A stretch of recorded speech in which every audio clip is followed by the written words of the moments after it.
Good morning sa aking mga subscriber. Ito, naghahanda ako na magtrabaho.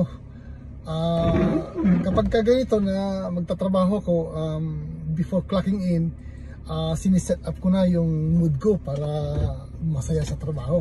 Kasi hindi maganda yung kadarating lang sa trabaho, nakasimangot na.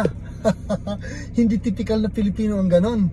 Kaya tayong mga Pilipino, bukod sa masisipag, malalambing pa sa mga kasama. Kaya napapagaang ang trabaho natin.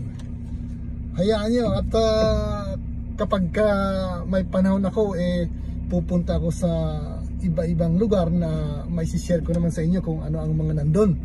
Lalo na yung mga pagkain at saka kung anumang mga aktibidades na pinagagawa ng mga residente doon sa mga lugar na yan, ano?